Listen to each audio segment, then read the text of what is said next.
Turning now to politics, here to preview what's on the horizon for Congress and the White House is our Politics Monday duo, Tamara Keith of NPR and Amy Walter of the Cook Political Report. Happy New Year to you both. Happy New Year So nice to see you. Okay, let's just dive into this. Congress is back this week, the Senate next week. There are so many to-do lists being held by so many different people. What is top of the priority list?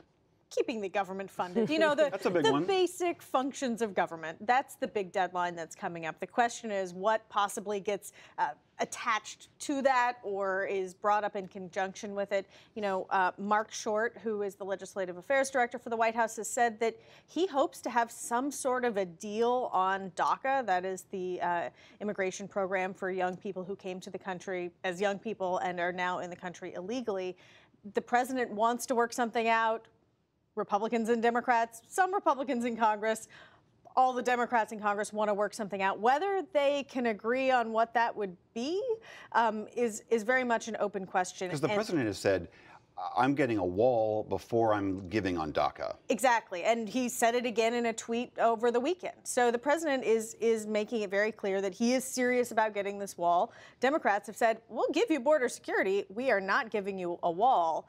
And one question about this is there isn't actually a deadline like this. The program doesn't completely end until March. So is there enough of a deadline? Are Democrats able to use, or do they even want to use the government funding bill as leverage to get that? Or does this end up sort of just pushing? Right. We spent all of 2017 with Republicans passing, or in some cases not passing, major legislation with Republican-only votes, right? The Obamacare repeal ultimately failed, but it was all with Republicans. The tax cut, all with Republicans. This would be, if a DACA fix, anything on immigration in general, there's talk about infrastructure, all those, there's no longer the 51 votes with just Republicans now. They've got to get a bunch of Democrats on board, 60 votes, and they have fewer members now, one fewer, thanks to the election in Alabama. Though I would argue that Doug Jones, as a conservative Democrat, is probably going to be pressured a lot to vote with Republicans. Mm-hmm. But I think it's going to make for very difficult the idea of seeing, you know, this bipartisanship suddenly become the norm. I think Tam's exactly right. What's going to happen for 2018 is let's just try to keep things on track. Let's get stuff done that needs to get done. And I think getting through a big to-do list is not likely. Now, I know it's January 1st. Am I allowed to talk about the midterm elections, or is it too early? It is never too early to talk about elections. Okay. Come on. Okay. You know Can you lay out the map for us? How realistic? How many races are really competitive? Do the Democrats really have a shot at taking one or both houses back? Yeah, the biggest change since a year ago was there was no possibility back at this time last year. Nobody thought there was a possibility that the Senate could flip because the map is so tilted against Democrats. They are defending more seats than Republicans are, and most of the seats that are difficult for them to defend are in states that Trump carried, some by double digits.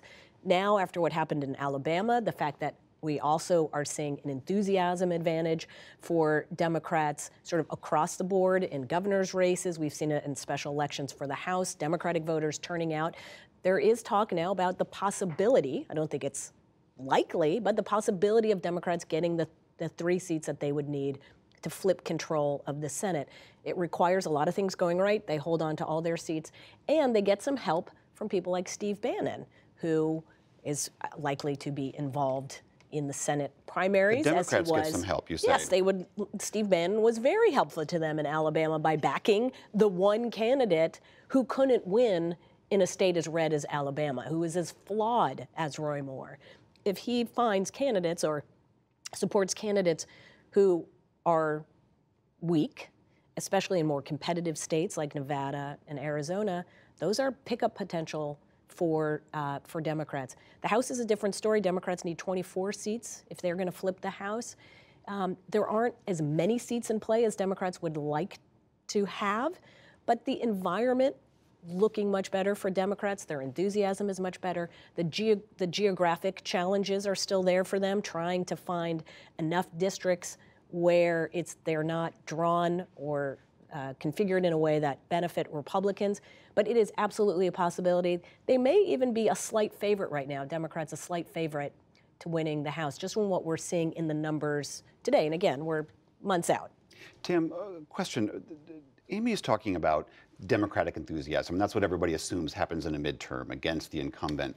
But what about GOP enthusiasm? Because if I blindfolded you right now and I didn't tell you who the president was, I just told you that he was a Republican. And I said you got tax cuts, you got a Supreme Court justice, you got rollback of regulations. You would be hard-pressed to know that that wasn't just straightforward conservative agenda being enacted by Trump. Is there going to be some enthusiasm amongst the GOP rank and file because of what Trump has accomplished in the first year? It's an open question. It's certainly in the races that we've seen so far, and this is an off year, so these are special elections. But in those special elections, Democrats have outperformed Hillary Clinton, and Republicans have underperformed how Donald Trump did in 2016. So right now, there is definitely an enthusiasm difference. But absolutely, conservatives who were concerned about a President Trump, were concerned that he wouldn't be reliably conservative, they've gotten a reliably conservative president. They've gotten someone who did what basically any Republican president would do. And for those sort of those Trump voters who wanted to just like stick it to the man, they're getting that too, because they're getting a candidate who is, he said, "I'll be so presidential you're bored," but then he has since Didn't turn out that way. He has since said, "But I don't have to do that. I can keep being interesting, more or less." And he has continued to tweet up a storm, and even his New Year's greeting to the losers in the fake media. He has remained sort of consistent as the outsider bomb thrower rhetorically to please his base, while at the same time pleasing sort of straight conservative, the red meat conservative issues. Red meat conservative issues, absolutely. Tamara Keith, Amy Walter, Happy New Year. Happy New Year.